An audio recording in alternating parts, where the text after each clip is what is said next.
Francisco, University of Granada. Are you with us? Yep, I'm here. Can you hear me? Awesome. Yes, we can hear you. Do you have any slides you would like to share with us? Yes. Yep. There we go. Here it is. Okay. Can you see my presentation? I see. Okay. Thank you. All right. Then I'll go with it. Well, my name is Francisco Barranco. I work with the University of Granada, and the idea of this presentation is just show some of the findings about the application of chatbots that we researched in the last 2 years, 3 years in EDUBOTS. And there are like two different perspectives, one from the students and then another one from teachers. So all these works, these two works basically have been done in collaboration with Nuram Abbas from the University of Leeds, and then also with Olia Civitanidou from University of Cyprus or CNZ. I don't really remember which one is the new one. And then the team from the University of Granada. So the two papers I'm talking about is the first one that it's about the students' perspective of the application of chatbots, and then the second one, as I said, with the some research, some analysis of the teacher's perspective. So about the first one, the idea in this first paper is to find the best conditions for the adoption of chatbots. That's one of the objectives. I mentioned here in higher education. Then the second paper also includes some information on vocational education. Then we also wanted to study if the use of chatbots in somehow increases the engagement of students in our classes. And then the second one, if it helps to reduce the gap between teachers and students. And finally, try to identify the targets for future applications of chatbots, or at least to find something about the best practices of the chatbots application in higher education. As I said, mostly in higher education. Also, although we also have some information about vocational education. Okay, so for the first study, remember, this, as I said, this is about the students' perspective. We have this pool of answers to a survey that we prepare. It's about 150 something students. Most of them are male, as you can see in the first chart. It's just because we're from the computer science and telecommunications school, so most of our students are male, sadly. Then most of them between 20 and 25 years old. Those are, I mean, yeah, most of them are undergrads and master students. We have some diversity in the background, but as I said, most of them computer science. And then I'm highlighting this part because we'll see that there is some of the answers are directly connected to this strong link to technology, and so we'll see later. So the first thing that, as I said, we prepared a questionnaire and we analyzed the answers, these 150 something answers from the students about the use of chatbots and messaging, instant messaging applications for education. And the first question that we made was about what kind of groups, the messaging groups they wanted to have. So who would they like to be part of their groups? So we included different cases, and most of them said that they wanted to have these groups with their classmates and teachers, and another group only with students. So no teachers involved in these ones, and that's, I think, the common practice right now. So they usually have these two groups that run in parallel, right? One for more informal communication, and then the other one for the official communication with teachers. Which is interesting is that in general, they don't like groups that are like chat groups that are like generic for all the students in the school or all the students in the year class, or so they basically prefer very focused groups for one project or from one course, right? So the second thing is about which kind of chatbots they will consider useful, right, for their learning process. And most of them, remember, this is for higher education. Most of them, they prefer chatbots that are giving them calendar information and grades, but they in general don't appreciate, or at least they don't see any value in chatbots that are like answering frequently asked questions or in general academic information. So the second part, academic information, is probably because they have a lot of material already in their websites and the administration in the schools, stuff like that. And then the second part for the chatbots for that to respond automatically to frequently asked questions, they don't see the value because they don't need to spend effort, right, on answering this. But if you look at the teacher's perspective, they actually put a lot of value in this kind of chatbots, which is obviously is understandable, right? More things. We also asked about the kind of platforms they already used, and it's not surprising, right? In Spain, for example, which is this study is based here in Spain, and they mostly use WhatsApp. So they prefer this kind of platform, and they also use a lot Telegram, which is very common in like work environment, especially in engineering, and now it's even more and more popular, right, everywhere. And then, which is interesting, also Discord. Discord is very popular in the video game culture, so this is why I said before that the computer science connection is important here too, right? They also prefer the specific platforms that each university have for their own communication with the students, right? They have like Moodle-based like platforms, at least everywhere here in Spain. Okay, so after these, I mean, if you think about it, it's not like a strong analysis. It's just collecting answers and seeing what the maximum responses are.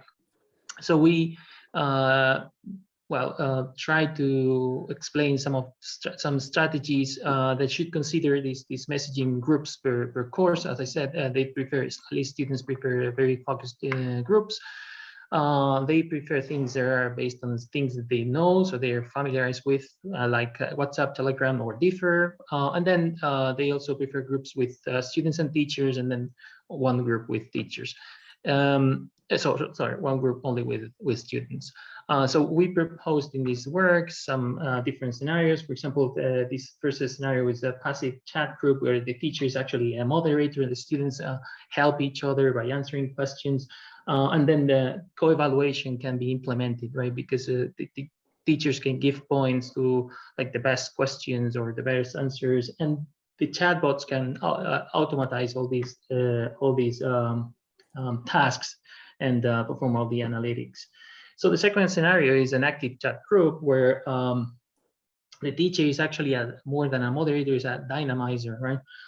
So the teacher can propose different topics and different discussions, and then it's more into this idea of the emotional part of the interaction with chatbots, or at least this is what we foresee here. And then the third one is more answering to one of the expectations about grading exercises. And it's connected with the presentation that I think Goran already gave and some others.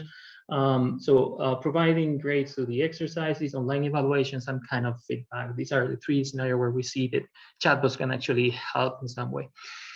So our conclusions from these were that probably we would need to use some tools like this Telegram or Differ for developing these chatbots with some kind of information that can help people to deploy using free software. For example, in Telegram, it's kind of very easy to do.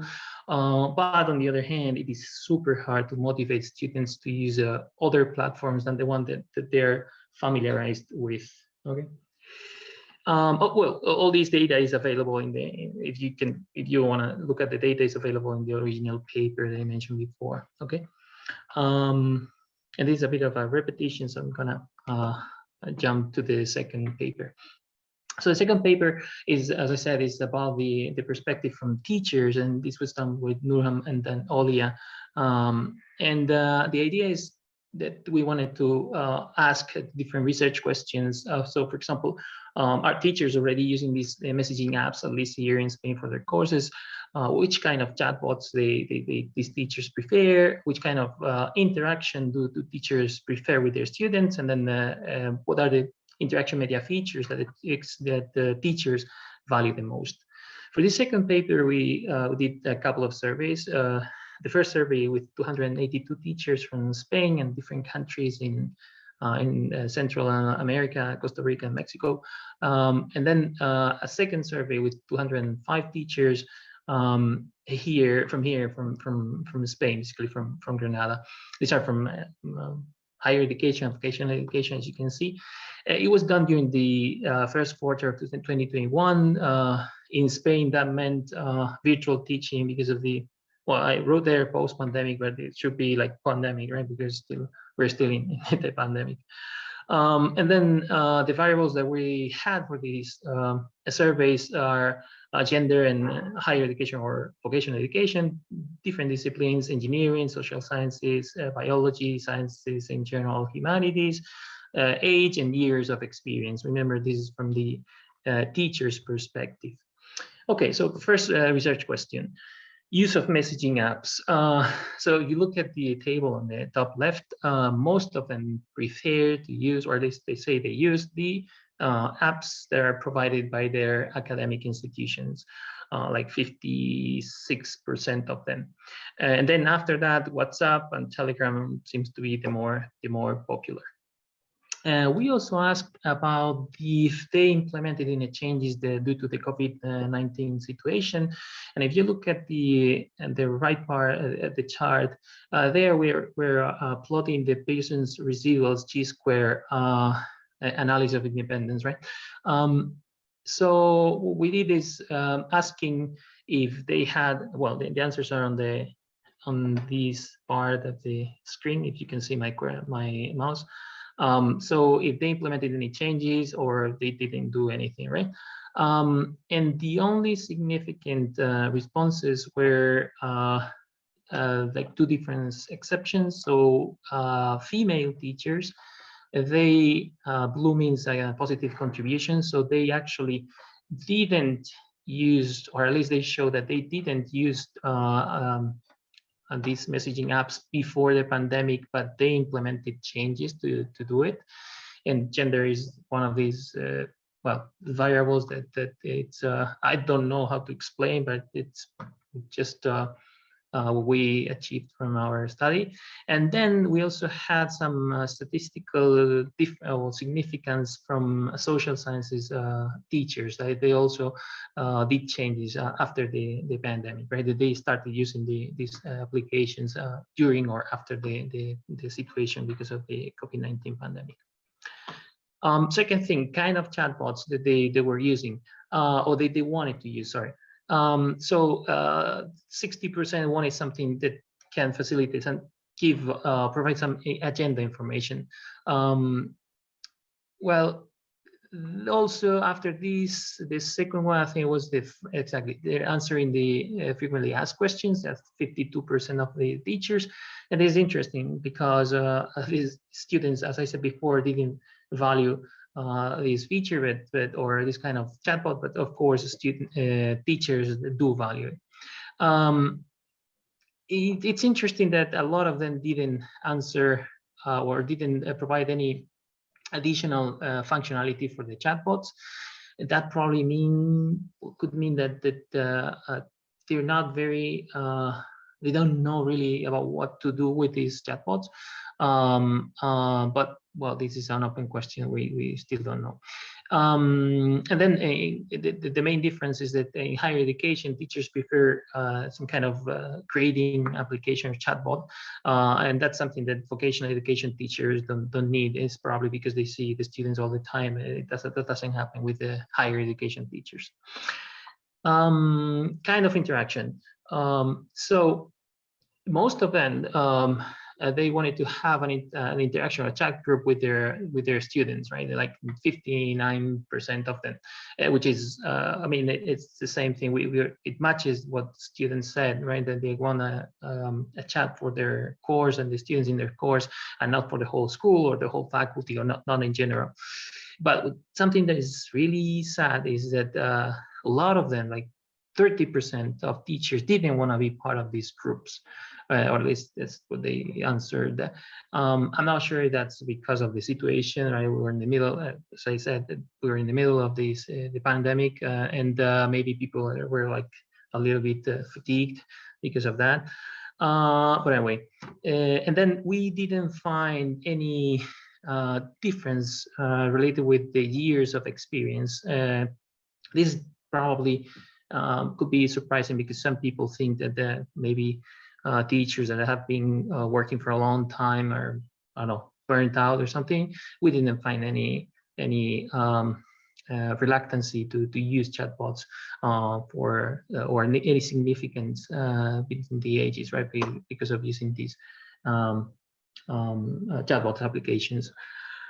And then finally, about the interaction media features, we actually, I mean, this was basically Oli and Professor Guillen who performed this analysis. They looked for different features such as pluggability. That means how to integrate the chatbots in the application that teachers already use. Analytics, so some kind of automatic features that can analyze information in the chatbots. Connectivity, familiarity, if they are familiar with the platform. If the application is, for example, I'm not sure if it's here. Here, visual formation. That means that if the application is supported by their official institution. So these are the features that we took into account. And what we found is that for this model, pluggability was the most important one. And that means that in our case, there were like most of the responses we're saying that familiarity, sustainability, and officiality, which means that the application is provided by their institution, that it's supported by their institution, and the teachers are familiar with it, are seen as the most valuable features for these chatbot applications for these teachers. And in this case, pluggability also as not interesting plays an especially important role. And since I don't have more time, I'm gonna go through the take-home messages. So in general, our conclusions from this second paper was that teachers do prefer tools supported by their institutions, and that probably this is connected to these strict European data regulations. Second one is teachers need sustainability. That means that they don't want to spend a lot of effort in a new, familiarizing with the use of a new application if that is not gonna stay for a long time, right? If they're not gonna use it for long. And then the third one is that maybe in these chatbots, we should keep things, or try to keep things as simple as possible, since most of them didn't want to add any more features than the ones I mentioned before to their application. And that's it. Thank you very much. I don't know if you have any questions. Awesome. Thank you very much. It was a great presentation once again. I'm really loving this conference with all the great research results and insights into chatbots in higher education. It's really, really valuable. Are there any questions from the audience? Let me see if anyone raised their hand. No. Perhaps in the Q&A. I have one quick question. Sure, go ahead, Lars. Just if I got things right. So it just seemed to me that that there was a bit of a dilemma, that students are used to certain apps, and it's a barrier to get them to adopt other apps. While on the other hand, you have teachers' strong preference to use what what the institution provides. And yeah, do you have any thoughts on how to bring this together? Well, that's a good question. Actually, we had to face this problem during the whole project, right? One of the things that we already mentioned is that maybe, at least for teachers, if they use applications that are going to be well supported, right? That are sustainable in this sense. Maybe they will or maybe they're more open to use a different new application, even if that's the one that matches the students' preferences. But we need to provide that, right? To provide something that they're gonna be using for longer time, because I mean, some of the in some of the comments from the questionnaires we circulated, we saw a lot of people kind of burned out because of the changes in the applications, right? Especially during these 2-3 years, continuous changes and a lot of effort spent on learning new applications that are going to be of use for like 6 months or maybe 1 year, and then changing it again and again and again, right? So maybe that would be one solution. Okay, thanks. You're welcome.